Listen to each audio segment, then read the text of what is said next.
Okay guys, this is Chad here again with you. Been getting a lot of requests and questions about doing a review on this Vortex scope that I run on my AR. This is basically the Vortex PST 1:4 power by 24mm.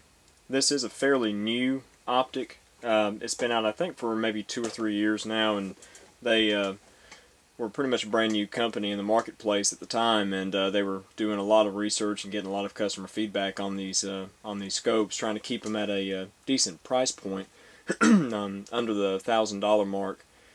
This scope actually has quite a few features that set it apart from the lower end scopes below the $499 price point, say like the Millet DMS-1 that I used to own. This scope is definitely an upgrade from that. You know, I enjoyed the Millet. It was an okay scope, but the glass really disappointed me. You know, the adjustments, the turret adjustments disappointed me. I was really looking for something more like this Vortex here with the open style turrets, you know, the clickable turret adjustments. But this scope is on par as far as features go with some of the other high-end scopes, such as the Leopold's, the Trijicon, the Night Force, you know, low power AR style scopes. It does have a 30mm tube. 24mm objective. Scope weighs about 1 pound. It has fast focus eyepiece on the back here. It does have an illuminated reticle, which is battery powered, you know, as opposed to such as the Trijicon, you know, with the tritium inserts and whatnot in there, and the fiber optic capability. This is the ring right here that adjusts the magnification of the scope. Very easy to manipulate. Some of the lower end scopes that you see, you know, they're very difficult to turn this ring, so most people just will leave it at the highest power and be done with it. But like I said, I got tired of kind of the lower end scopes, and I you know, told myself that I was only going to go with something a little bit better. So this is more of a mid-range grade scope here. One thing that really interested me in the scope when I started seeing them come out was the turrets themselves. This is one feature that I was looking for in a scope for my AR at the time, and this is the open style turrets and clickable adjustments just right on the fly. And these adjustments are extremely tactile. You know, they really start and stop cleanly in place. There's not a lot of play whatsoever. And I actually did test this scope in the standard box test, where you fire a few shots and then you move the scope up, basically, you know, several MOA, fire more shots, move to the right, fire a few more shots, down, fire a few more shots, and then back left. And you're supposed to wind up at the same point of aim that you start with, and that's kind of a testament to the quality of the adjustments of the scope. And this scope actually passed with flying colors. It performed, you know, very wonderfully with that test. So it is a quality piece. The glass is extremely nice on this scope. It's not on par with a Night Force, of course, but I mean, you're talking about less than half of the cost of a Night Force 2. But another feature of these turrets here is they incorporate a CRS zero stop, is what the company calls it. Basically, there's some shims in the turret. I'll take the turret off and show you. In order to adjust the CRS zero stop, basically what one does is zeroes your rifle to the particular load that you want, and you take the turret cap off. It basically just has these little set screws right here that hold the turret cap in place. Okay, and the unit comes standard with a bag of small shims, very thin little shims, and what you do is basically stack these shims in place until you fill up the area under the actual adjustment turret here. You can see there's not a lot of play in there. Okay, and then the turret cap goes back in place as such. You snug the turret cap back into place. The benefit of this adjustment is that you can you know, raise your point of aim, you know, with the turret itself, you know, to compensate for drop at longer ranges, and bring your scope right back down to the original zero. And this definitely is a feature that's found on higher end scopes. Okay, so let's say you want to bring your point of aim up 12 MOA. You basically just raise the elevation as marked. Each one of these hash marks is a half MOA. I forgot to mention that the scope is the MOA reticle. They do have an MRAD reticle as well. I'm just more familiar with the MOA standard.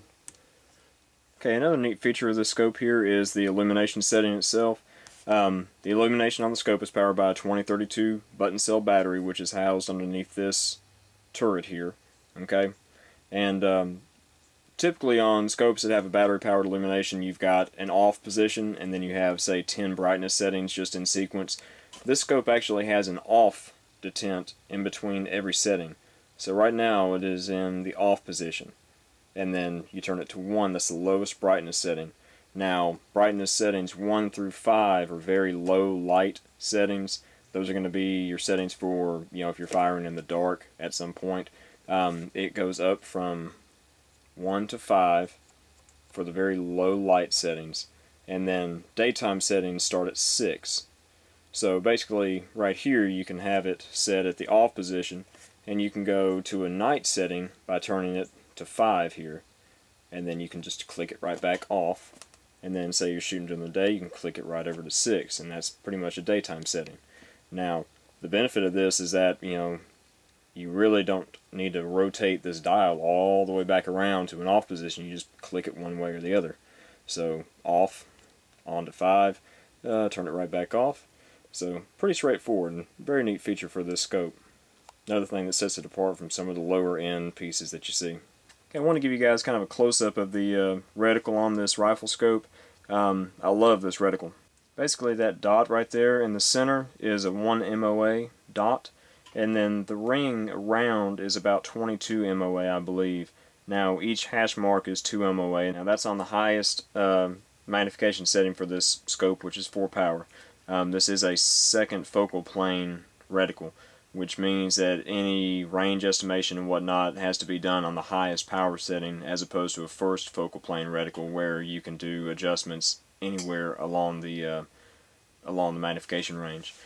From this view we can also see the illumination on the reticle itself. This is the first daytime setting, which is 6, and basically the brightness just goes up from there all the way up to 10, and it illuminates quite a bit of the entire reticle itself, as you can see. Now going back down to the first, or actually the last nighttime setting, I'm not sure how well the camera will focus on this, but you can see it's just a very faint glow. It's enough to be able to see your point of aim at night. Can't say enough good things about this particular scope. Vortex, they seem to be an excellent company. I've heard some very rave reviews about their customer service regarding the scopes. If you have a problem with one of these, you send it back, they'll repair it or they'll send you a new one. I mean, their customer service, from what I understand, is top notch. And especially considering the trouble they went through to develop this scope, they actually got a lot of feedback from the gun community before they actually finished the production of this scope, and they were very hard to get when they first came out. I was lucky to find one through Midway. They just kind of happened to come in. They got a very small shipment, I think of about 20 or 30 scopes, and I just happened to be on the waiting list for them and just picked one up, right when I got the email. But I'm glad I snatched it up because it has been an excellent scope. I mean, I'm very happy with it. Going back to like the glass quality, it's like I said, not on par with some of the higher end, like the Night Force and the Trijicon glass. I mean, nothing can top Trijicon glass in my opinion, except for maybe Night Force, Zeiss, that kind of thing. But as far as just a mid-range scope for any everyday AR, I mean, this scope really fits the bill. It does the trick. And also, I forgot to mention, the scope is completely waterproof and shockproof and fogproof as well. Just as some of the lower end manufacturers advertise, but this scope actually is. I mean, I have had this scope wet before, and I haven't had a single issue. The O-rings and whatnot are well greased within the unit. The turret caps, when they come off, they go back on with a very positive suction. You can tell that it's got a nice seal on it. But other than that, I mean, really, I'm very happy with the scope, and hope you guys have enjoyed this little quick review on the Vortex PST 1-4x24 here. I'm going to show you some close-ups, and we're going to wrap it up.